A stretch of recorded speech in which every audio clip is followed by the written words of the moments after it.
നമസ്കാരം, ഞാൻ ബൈജുവൻ നായർ. നമ്മുടെ ചാനലിലേക്ക് സ്വാഗതം. ഞാനിപ്പോൾ നിൽക്കുന്നത് ബാംഗ്ലൂരിലാണ്. ബാംഗ്ലൂരിലെ ഒരു ഇൻഡസ്ട്രിയൽ എസ്റ്റേറ്റിൽ എന്നോടൊപ്പം ഉള്ളത് ഏറ്റവും പുതിയ ടാറ്റ പഞ്ച് EV ആണ്. വളരെ കാലമായി നമ്മളൊക്കെ കാത്തിരിക്കുന്ന മോഡലാണ് ടാറ്റ പഞ്ച്. അതിൻ്റെ മൈക്രോ SUV ആദ്യം വന്നപ്പോൾ തന്നെ എല്ലാവരും ഇഷ്ടപ്പെടുകയും ധാരാളം യൂണിറ്റുകൾ വിറ്റുപോയിക്കൊണ്ടിരിക്കുകയുമാണ്. അതിനിടയ്ക്കാണ് ഇതിൻ്റെ EV വരുന്നു എന്ന് ടാറ്റ പ്രഖ്യാപിച്ചത്. ടാറ്റയുടെ EVകൾ മിക്കവാറും എല്ലാ ആഴ്ചയിലും എന്ന പോലെ വന്നുകൊണ്ടിരിക്കുകയാണ്. അതായത് മാരുതിയും അതുപോലെ ടൊയോട്ടയും ഒക്കെ EVയുമായിട്ട് വരുന്ന സമയത്തേക്ക് ഇന്ത്യ മുഴുവൻ EV കൊണ്ട് നിറയ്ക്കുക എന്നുള്ളതാണ് ടാറ്റ മോട്ടോഴ്സിൻ്റെ ലക്ഷ്യമെന്ന് തോന്നുന്നു. ഏതായാലും ഓരോ ദിവസവും വന്നുകൊണ്ടിരിക്കുന്നു. ഇനിയും വരാൻ പോകുന്നു. ഏറ്റവും പുതിയ കെർവെന്ന EV വരുന്നു. അതിനുശേഷം ടാറ്റ ഹാരിയറിൻ്റെ EV വരുന്നു. അങ്ങനെ ഈ വർഷം മുഴുവൻ EVകളൊരു പ്രളയമാകാനുള്ള സാധ്യതയുണ്ട്.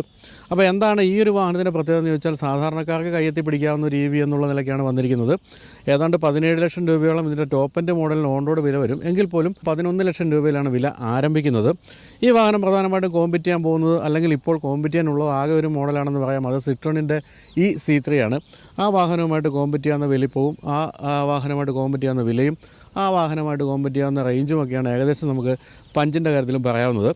ഇന്നിപ്പോൾ നമ്മൾ ഈ കണ്ടുകൊണ്ടിരിക്കുന്നതിൻ്റെ ലോങ് റേഞ്ച് അല്ലെങ്കിൽ LR എന്ന് കമ്പനി വിളിക്കുന്ന വേരിയൻ്റാണ്. ഇതിന് 421 കിലോമീറ്ററാണ് കമ്പനി റേഞ്ച് പറയുന്നത്.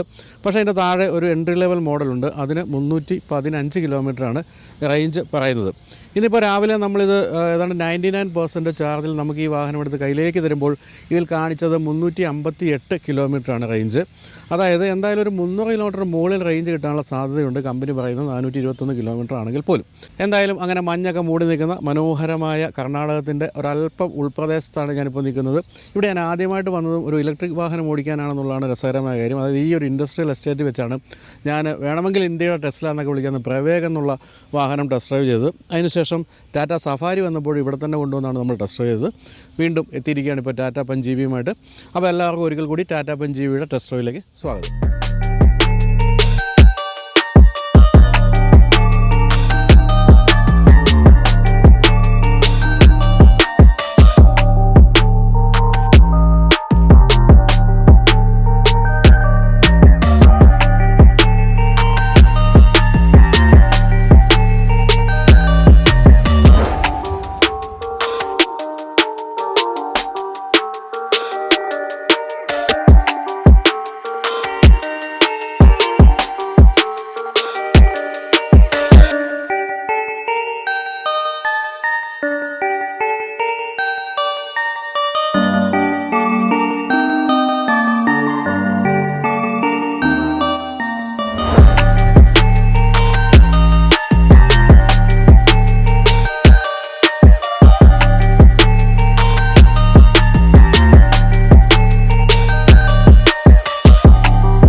ടാറ്റ പഞ്ച് കാണുമ്പോൾ അല്ലെങ്കിൽ പഞ്ച് EV കാണുമ്പോൾ നമ്മൾ ഇത്രയും കാലം കണ്ടുവന്നിരുന്ന ടാറ്റ പഞ്ചിൻ്റെ ഏതാണ്ട് രൂപഭാവങ്ങളൊക്കെ തന്നെയാണ് നമ്മൾ കാണുന്നത്. അതുപോലെ തന്നെ വലിപ്പവും അതുതന്നെയാണ്, ഗ്രൗണ്ട് ക്ലിയറൻസ് അതുതന്നെയാണ്, വീൽ ബേസ് അതുതന്നെയാണ്. പക്ഷേ മറ്റൊരു കാര്യമുള്ളത്, ഇത് പൂർണ്ണമായും പുതിയതാണ് എന്നുള്ളതാണ്. എന്താണ് ഞാൻ അങ്ങനെ പറഞ്ഞതെന്ന് ചോദിച്ചാൽ, ഇത് പൂർണ്ണമായും പുതിയ പ്ലാറ്റ്ഫോമിലാണ് ജനിച്ചിരിക്കുന്നത്. അതായത് പ്യുവർ EV പ്ലാറ്റ്ഫോം, ആക്റ്റീവ് എന്നാണ് ഈ പ്ലാറ്റ്ഫോമിനെ കമ്പനി വിളിക്കുന്നത്. ഇത്രയും കാലം നമ്മൾ കണ്ടുവന്നിരുന്ന ടാറ്റയുടെ മറ്റു വാഹനങ്ങളെല്ലാം തന്നെ പെട്രോൾ അല്ലെങ്കിൽ ഡീസൽ വേരിയൻറ്റുകളുടെ അതേ പ്ലാറ്റ്ഫോമിലാണ് നിർമ്മിച്ചിരുന്നെങ്കിൽ ഇത് ഡെഡിക്കേറ്റഡ് ആയിട്ടുള്ള EV പ്ലാറ്റ്ഫോമാണ്. എന്ന് പറയുമ്പോൾ പല കാര്യങ്ങളുമുണ്ട്. വെയിറ്റ് അല്പം കുറവായിരിക്കും, ലൈറ്റ് വെയിറ്റ് ആയിരിക്കും. അതുപോലെ തന്നെ EVക്ക് ചേരുന്ന രീതിയിൽ, അതായത് സാധാരണ പെട്രോൾ അല്ലെങ്കിൽ ഡീസൽ വാഹനങ്ങളൊക്കെ ആണെങ്കിൽ അതിൻ്റെ അടിയിലൂടെ പോകുന്നതൊക്കെ കൂടുതൽ കാര്യങ്ങളുണ്ടാകും. പക്ഷേ ഇതിന് അതിനൊന്നും ആവശ്യമില്ലല്ലോ. അതുകൊണ്ട് തന്നെ അങ്ങനെ പലതരത്തിലുള്ള കാര്യങ്ങൾ ഒഴിവാക്കി പൂർണ്ണമായും EVക്ക് വേണ്ട പ്ലാറ്റ്ഫോമിലാണ് ഇത് നിർമ്മിച്ചിരിക്കുന്നത്.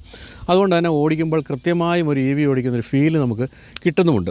പക്ഷേ ഞാൻ പറഞ്ഞ പോലെ മറ്റ് മാറ്റങ്ങളൊന്നുമില്ല. അതായത് വീൽ ബേസ് അടക്കമുള്ള കാര്യങ്ങൾ, ഇൻറ്റീരിയർ സ്പേസ് എല്ലാം ഒരുപോലെ തന്നെയാണ്. എന്ന് തന്നെയുമല്ല, ആക്റ്റീവ് എന്നുള്ള ഈ ഒരു പ്ലാറ്റ്ഫോം ഇനിയിപ്പോൾ വരാൻ പോകുന്ന ടാറ്റയുടെ എല്ലാ EVകളിലും ഉപയോഗിക്കാൻ പോവുകയാണ്. വരാൻ പോകുന്ന കെർവിലായാലും അതുപോലെ തന്നെ ഏറ്റവും പുതിയ സഫാരി EVയിലുമായാലും എല്ലാം തന്നെ ഈ ഒരു ഡെഡിക്കേറ്റഡ് EV പ്ലാറ്റ്ഫോമാണ് ഉപയോഗിക്കുന്നുള്ളതുകൊണ്ടുള്ള ഗുണങ്ങൾ ധാരാളമുണ്ട്. അപ്പോൾ ഈ ഒരു വാഹനം പെട്ടെന്ന് കാണുമ്പോൾ ടാറ്റ പഞ്ചിൻ്റെ അതേ രൂപമാണെങ്കിൽ പോലും കുറേ കൂടി എയറോ ഡൈനാമികത വന്നിട്ടുണ്ടെന്നുള്ളതാണ് പ്രത്യേകത. പല കാര്യങ്ങളിലും എയറോ ഡൈനാമിക്സ് വർദ്ധിപ്പിക്കുന്ന രീതിയിലാണ്. ഈവൻ ഇപ്പോൾ നമ്മൾ ഈ ഒരു അലോയ് വീല് കണ്ടാൽ പോലും അതുപോലും കൂടുതൽ എയറോ ഡൈനാമിക്കാണ്. ആ രീതിയിൽ കൂടുതൽ റേഞ്ച് കിട്ടുന്ന രീതിയിലുള്ള മാറ്റങ്ങളൊക്കെയാണ് സംഭവിച്ചിരിക്കുന്നത്. ഇപ്പോൾ ഈ കാണുന്നത് 190 mm ആണ് ഗ്രൗണ്ട് ക്ലിയറൻസ്. അത് ടാറ്റ പഞ്ചിൽ കണ്ടത് തന്നെയാണ്. അത്തരം കാര്യങ്ങളൊന്നും മാറ്റമില്ല എന്നാണ് ഞാൻ ഉദ്ദേശിച്ചത്. എങ്കിൽ പോലും മുൻഭാഗത്തേക്ക് വരുമ്പോൾ ഏറ്റവും പുതിയ EVകളുടെ എല്ലാ രൂപഭാവങ്ങളും നിലനിർത്താൻ കഴിഞ്ഞിട്ടുണ്ട്. അതായത് ഇപ്പോൾ ഈ കാണുന്നത് ഏറ്റവും പ്രധാനപ്പെട്ട കാര്യം, നമ്മളെപ്പോഴും കാണുന്നത് ഈ ഒരു LED സ്ട്രിപ്പ് ലൈറ്റ് ഇങ്ങനെ വരിക എന്നുള്ളതാണല്ലോ. ടാറ്റയുടെ ആയാലും ഇപ്പോൾ ഏറ്റവും പുതിയ മറ്റേത് വാഹനങ്ങളുടെ ആയാലും EVയിലെല്ലാം ആദ്യം കാണുന്ന അങ്ങനെ ഒരു LED സ്ട്രിപ്പാണ്. അത് ആണ് ഈ വാഹനത്തിൻ്റെയും ഏറ്റവും പ്രൊമനൻ്റായിട്ട് നമുക്ക് മുൻഭാഗത്ത് കാണാവുന്ന കാര്യം. എന്തായാലും എല്ലാം LED ലൈറ്റുകളൊക്കെയാണ് കൊടുത്തിരിക്കുന്നത്. വളരെ ഭംഗിയുള്ള മുൻഭാഗമാണ്. ടാറ്റ പഞ്ച് EVക്ക് എവിടേക്കും എന്തെങ്കിലുമൊക്കെ കുറവുണ്ടായിരുന്നെങ്കിൽ അതെല്ലാം മാറ്റിയിട്ടുണ്ട് ഈ ഒരു ഡിസൈനിൽ എന്നാണ് പറയേണ്ടത്. അപ്പോൾ ഈ കാണുന്ന ഒരു വെൽക്കം ലൈറ്റ് പോലെ കാണുന്ന ഈ ഒരു LED ലൈറ്റ് ഒഴിച്ച് നിർത്തിയാൽ താഴെയായിട്ട് കാണുന്നത് അതിമനോഹരമായ ഹെഡ് ലാമ്പ് അസംബ്ലിയാണ്. പഴയ പോലെ ഹെഡ് ലാമ്പ് ഒന്നും വലുതായിട്ട് കൊടുക്കുന്ന പരിപാടിയൊന്നും ഇപ്പോൾ ഇല്ലല്ലോ. ഏറ്റവും താഴെയായിട്ട് ചെറിയ തോതിൽ കൊടുത്തിരിക്കുന്നു. അപ്പോൾ അതിൻ്റെ താഴെയായിട്ട് കാണുന്നത് LED ഫോഗ് ലാമ്പാണ്. അതിന് കോർണറിങ് ഫംഗ്ഷൻ ഉള്ളതാണ്. അതായത് സ്റ്റിയറിംഗ് വീൽ തിരിയുമ്പോൾ അതിനൊപ്പം അല്പം തിരിയും, സൈഡിലേക്കൊക്കെ കൂടുതൽ പ്രകാശം കിട്ടുന്ന രീതിയിലാണ് അത് കൊടുത്തിരിക്കുന്നത്. അതിൻ്റെ താഴെയായിട്ട് ഒരു എയർ വെൻ്റാണ് ഈ കാണുന്നത്. എല്ലാം കൂടി ഒരൊറ്റ അസംബ്ലി ആയിട്ട് അവിടെ കൊടുത്തിരിക്കുന്നു. ഇനി ഈ ഭാഗത്തൊക്കെ വരികയാണെങ്കിൽ കട്ടുകളും ക്രീസുകളൊക്കെ വളരെ മനോഹരമാണ്. ഇവിടെ എല്ലാം അടച്ചു വെച്ചിരിക്കുകയാണല്ലോ. ഈ ഒരു EVകളാകുമ്പോൾ അങ്ങനെയാണല്ലോ അതിൻ്റെ രീതി. അപ്പോൾ അതുകൊണ്ട് തന്നെ അതിലാകെ കാണാവുന്ന ഒരു അല്പം തുറന്നിരിക്കുന്ന ഈ ഒരു ഭാഗം മാത്രമാണ്. പക്ഷേ താഴേക്ക് വരുമ്പോൾ സാമാന്യം വലിയൊരു എയർ ഡാം നമുക്കവിടെ കാണാം. മറ്റ് ഭാഗങ്ങളെല്ലാം ഇതുപോലെ തന്നെ ക്ലോസ്ഡാണ്. ഏറ്റവും താഴെയായിട്ട് ഒരു അലൂമിനിയം സ്കിഡ് പ്ലേറ്റ് പോലൊരു ഭാഗവും ഏറ്റവും താഴെയായിട്ട് കാണാം. ഇനി മറ്റൊരു കാര്യമുള്ളത് ഈ ലോഗോയുടെ താഴെ കാണുന്ന ഭാഗത്താണ് ഈ വാഹനത്തിൻ്റെ ചാർജിങ് പോർട്ട് എന്നുള്ളതാണ്. അതുപോലെ ചരിത്രത്തിൽ ആദ്യമായിട്ട് ടാറ്റയുടെ ഒരു EVയിൽ മുൻഭാഗത്ത് ചാർജിങ് പോർട്ട് വന്നിരിക്കുകയാണ്. അതുകൊണ്ടുള്ള ഗുണമെന്ന് വെച്ചാൽ നമ്മൾ സാധാരണഗതിയിൽ ഇപ്പോൾ ഒരു കാർ പോർസിലേക്ക് വീട്ടിലേക്ക് ഓടിച്ച് കയറ്റി നിർത്തുകയാണെങ്കിൽ മുൻഭാഗത്താണ് ചാർജ് ചെയ്യാൻ ഏറ്റവും എളുപ്പം. കാരണം എപ്പോഴും വാൾ മൗണ്ടഡ് ആയിരിക്കും ചാർജർ എന്നുള്ളതുകൊണ്ട് തന്നെ അതിൽ നിന്ന് നേരെ എടുത്ത് ഇതിലേക്ക് അങ്ങ് ഫിറ്റ് ചെയ്യാൻ പറ്റുമെന്നുള്ളതാണ് അതിൻ്റെ ഗുണം. ഇത് ഓപ്പൺ ചെയ്യണമെങ്കിൽ നമ്മൾ ആദ്യം വാഹനം ഓഫ് ചെയ്യുകയും ഡോറ് തുറക്കുകയും ചെയ്യണം. അപ്പോൾ ഞാനത് ഓപ്പൺ ചെയ്യാം. ഇവിടെയാണ് സംഭവം ഉണ്ടാകാൻ പോകുന്നത്, സംഭവം തുറക്കാൻ പോകുന്നത്.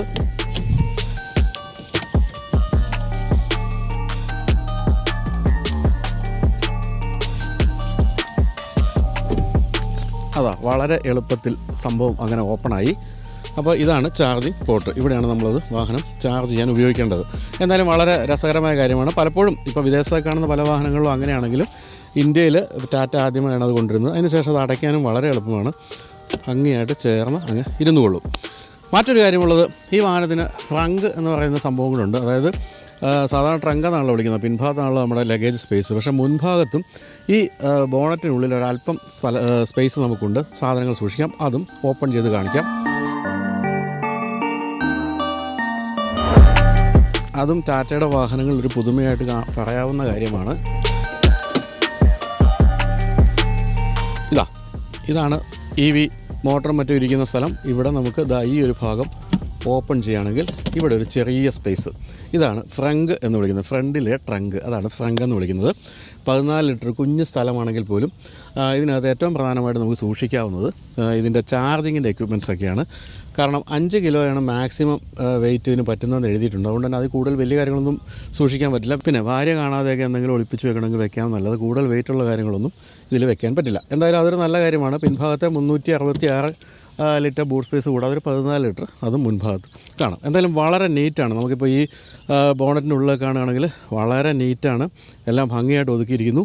അത് തീർച്ചയായിട്ടും ഇതൊരു ഡെഡിക്കേറ്റഡ് EV പ്ലാറ്റ്ഫോമിൽ നിർമ്മിക്കപ്പെട്ട വാഹനമായതുകൊണ്ടാണ് ഇത്രയും നീറ്റായിട്ട് ഇതെല്ലാം അടുക്കി ഭംഗിയായിട്ട് വെക്കാൻ പറ്റുന്നത്. അപ്പോൾ നമുക്കിനി ഇതങ്ങ് അടയ്ക്കാം. അപ്പോൾ ഇതാണ് മുൻഭാഗം. തീർച്ചയായും അപ്പോൾ നിങ്ങൾക്ക് ഇഷ്ടപ്പെട്ട് കാണുമെന്ന് കരുതുന്നു. കാരണം നമ്മൾ ഇതുവരെ കണ്ടുവന്നിരുന്ന ടാറ്റ പഞ്ചിൽ നിന്നും വ്യത്യസ്തമായിട്ട് മനോഹരമായ മുൻഭാഗമാണ്. തന്നെയുമല്ല, ഇതിപ്പോൾ ഈ വാഹനത്തിന് കൂടുതൽ സാമ്യം ആരോടാണ്? നെക്സോൺ EVയുമായിട്ടാണ്. നെക്സോൺ EVയുടെ മുൻഭാഗവുമായിട്ട് കാര്യമായ രീതിയിൽ സാമ്യം ഇപ്പോൾ നമുക്ക് പറയാവുന്നതാണ്.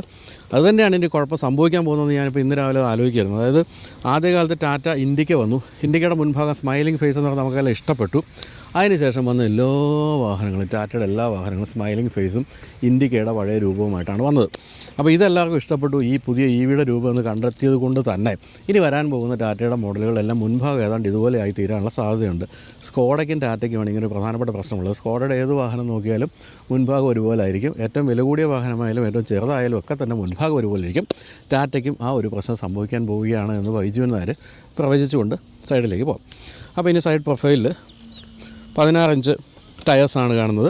16 ഇഞ്ച് തന്നെയാണ് ടാറ്റയുടേതും, അത് പഞ്ചിൻ്റേതും. അതുകൊണ്ട് തന്നെ ആ കാര്യത്തിൽ മാറ്റം വന്നു. പക്ഷേ നേരത്തെ പറഞ്ഞ പോലെ അലോയ് വീലിൻ്റെ ഡിസൈൻ കാര്യമായ രീതിയിൽ മാറ്റിയിട്ടുണ്ട്. കൂടുതൽ എയറോഡൈനാമിക് ആയിട്ടുണ്ട്. തന്നെയല്ല, സാധാരണ EVകളിൽ കാണുന്ന രീതിയിലേക്കാണ് ഇപ്പോൾ ഈ ഒരു ഡിസൈൻ മാറിയിരിക്കുന്നത്. അതിൽ അലൂമിനിയം ഫിനിഷുണ്ട്, ബ്ലാക്ക് ഫിനിഷുമുണ്ട്. അങ്ങനെ ഭംഗിയായിട്ടുണ്ട്. പിന്നെ ഈ സൈഡിലേക്ക് വരുമ്പോൾ EV എന്ന് പറയുന്ന ബാഡ്ജിങ് കാണാം. ടാറ്റയുടെ EVകൾക്ക് ടാറ്റ ആ ഒരു ഡിവിഷന് ഇപ്പോൾ ഇട്ടിരിക്കുന്ന പേരാണ് ഈ .EV എന്ന് പറയുന്നത്. അതുകൊണ്ട് തന്നെയാണ് ആ .EV എന്നുള്ള ബാഡ്ജിങ് അവിടെ കാണുന്നത്. സൈഡിൽ നിന്ന് ഒരു ക്ലാഡിങ് അങ്ങനെ നീളുന്നുണ്ട്. അത് വളരെ പ്രൊമിനൻ്റ് ആയിട്ടാണ് സൈഡിൽ കൂടെ പോകുന്നത്. ഏറ്റവും പിന്നിലേക്ക് അത് പോകുന്നു. സൈഡ് വ്യൂ മിറേഴ്സൊക്കെ ബ്ലാക്ക് ഫിനിഷാണ് കൊടുത്തിരിക്കുന്നത്. പക്ഷേ ബോഡി കളറാണ് ഡോർ ഹാൻഡിൽ കൊടുത്തിരിക്കുന്നത്. ഇവിടെയൊക്കെ ബ്ലാക്ക് ഫിനിഷ് കൊടുത്തിരിക്കുന്നു. ഇവിടെ ഒരു റൂഫ് റെയിൽ കൊടുത്തിരിക്കുന്നു. ഭംഗിയുണ്ടത്. അതിന് ബ്ലാക്ക് ഫിനിഷാണ് കൊടുത്തിരിക്കുന്നത്. ഈ ഭാഗത്തൊക്കെ വളരെ പ്രൊമിനൻ്റ് ആയിട്ടുള്ള ബോഡി ലൈനുകളൊക്കെ ഉണ്ട്. അതെല്ലാം ഇതിനൊരു മസിൽ പവർ സമ്മാനിക്കുന്നുണ്ട്. ടാറ്റ പഞ്ചിൻ്റെ ആണെങ്കിലും ആദ്യകാലത്ത് വന്നപ്പോൾ തന്നെ നമ്മൾ ശ്രദ്ധിച്ചത് ചെറിയ വാഹനമാണെങ്കിൽ പോലും അതിൻ്റെ ഒരു മസിൽ പവറുള്ള രൂപമായിരുന്നു. അതിന് ഇത്തരം കാര്യങ്ങളെല്ലാം വളരെ കാര്യമായ രീതിയിൽ സംഭാവന ചെയ്യുന്നുണ്ട്. ഇത്തരം ഈ വളരെ പ്രൊമിനൻ്റായ ബോഡി ലൈനുകളെല്ലാം തന്നെ. ഇവിടേക്ക് വരുമ്പോൾ ഇവിടെയാണ് പിൻഭാഗത്ത് ഡോറ് തുറക്കാനുള്ള ഹാൻഡിൽ. ഇത് ആദ്യകാലത്ത് നിങ്ങൾക്ക് ഓർമ്മയുണ്ടാവും, ഷെവർലെ ബീറ്റിലാണ് ഇത് ആദ്യമായി പ്രത്യക്ഷപ്പെട്ടത്. അന്ന് എല്ലാവരും ഇതെങ്ങനെയാണ് ഇതൊക്കെ ഒരു വൃത്തികേടാണല്ലോ എന്നൊക്കെ പറഞ്ഞെങ്കിലും വളരെ യൂസ്ഫുൾ ആണെന്ന് മാത്രവുമല്ല, പിൻഭാഗത്ത് ഹാൻഡിലൊന്നും ഇല്ലാത്തതുകൊണ്ട് ഡിസൈൻ വളരെ ഭംഗിയായിരിക്കും. അതാണ് ആ ഒരു കാര്യത്തിൻ്റെ പ്രത്യേകത. എന്തായാലും അവിടെ 50 ലക്ഷം കാറുകൾ ടാറ്റ വിറ്റതിൻ്റെ ഒരു ബാഡ്ജിങ് കൊടുത്തിട്ടുണ്ട്. 98 തൊട്ട് 2023 വരെ 50 ലക്ഷം വാഹനങ്ങൾ ടാറ്റ വിറ്റ് കഴിഞ്ഞു. എന്തായാലും കാര്യമായ രീതിയിൽ ഇതിനൊരു ഓഫോർഡബിലിറ്റി വേണമെങ്കിൽ ഉണ്ട് എന്ന് പറയാവുന്ന രീതിയിൽ ഇവിടെ വീൽ ട്രാവൽ ഇത്ര അധികം ഉണ്ട് എന്നുള്ള കാണാം. ഇപ്പോൾ ഈ ഒരു പരിപാടി നമ്മൾ ഷൂട്ട് ചെയ്ത് കഴിഞ്ഞാൽ ഉടൻ തന്നെ നമുക്കവിടെ ടാറ്റയുടെ ഒരു ഓഫ് റോഡ് പരിപാടിക്ക് കൊണ്ട് വിളിച്ചിട്ടുണ്ട്. അതായത് ഈ ഒരു പഞ്ച് .EVയുടെ ഓഫ് റോഡ്, അതിനായിട്ട് വലിയൊരു സ്ഥലമൊക്കെ സെറ്റപ്പ് ചെയ്ത് വെച്ചിട്ടുണ്ടെന്നാണ് പറഞ്ഞത്. അങ്ങനെയാണെങ്കിൽ സമയം കിട്ടിയാൽ അതുകൂടെ ചെയ്യണമെന്നുണ്ട്. ഇനി നമുക്ക് പിൻഭാഗത്തേക്ക് വരാം. പിൻഭാഗത്തേക്ക് വരുമ്പോൾ ഈ സൈഡിൽ നമ്മൾ കാണുന്നത് EVക്ക് ചേരുന്ന രീതിയിലുള്ള LED ടെയിൽ ലാമ്പാണ്. അതിലെ എലമെൻറ്റ്സൊക്കെ വളരെ ഭംഗിയായിട്ടുണ്ട്. ഒരു ആരോ ഷേപ്പാണ് കൊടുത്തിരിക്കുന്നത്. സൈഡിൽ നിന്ന് തന്നെ ആരംഭിക്കുകയാണ് ടെയിൽ ലാമ്പ്. അത് ഭംഗിയായിട്ടുണ്ട്. പിൻഭാഗത്തേക്ക് വരുമ്പോൾ ഇവിടെയൊക്കെ ആ ട്രൈ ആരോ പാറ്റേൺ കൊടുത്തിട്ടുണ്ട്. ടാറ്റയുടെ EVകളിൽ പലപ്പോഴും കാണുന്ന ഒരു പാറ്റേൺ ആണത്.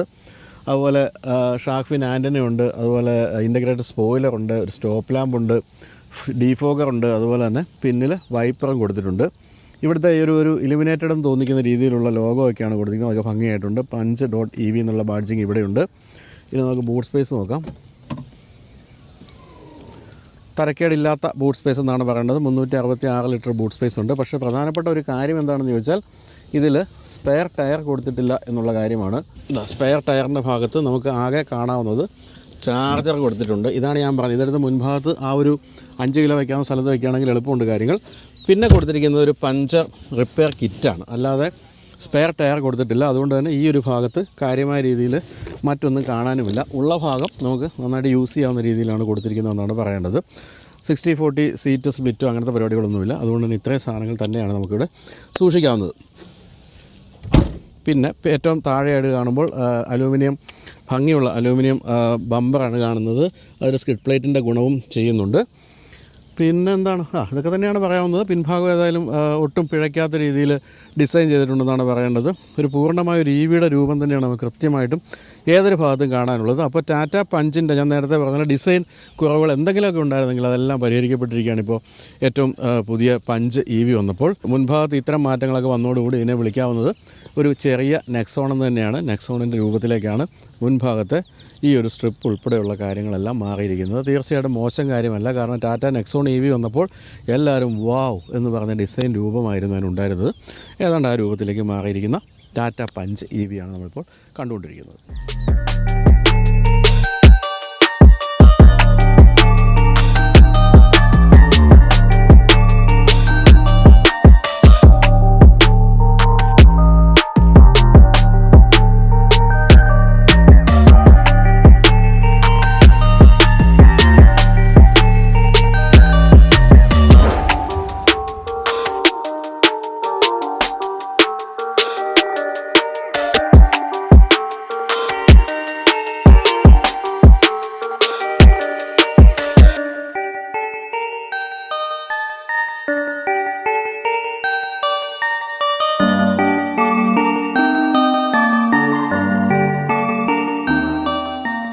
ടാറ്റ പഞ്ചിൻ്റെ ഇൻറ്റീരിയറിനേക്കാളൊക്കെ അതിമനോഹരമായിട്ടാണ് EVയുടെ ഉൾഭാഗം ഡിസൈൻ ചെയ്തിരിക്കുന്നതും അതിലുപയോഗിക്കുന്ന കളേഴ്സും എല്ലാം അതിമനോഹരമായിട്ടുണ്ട്.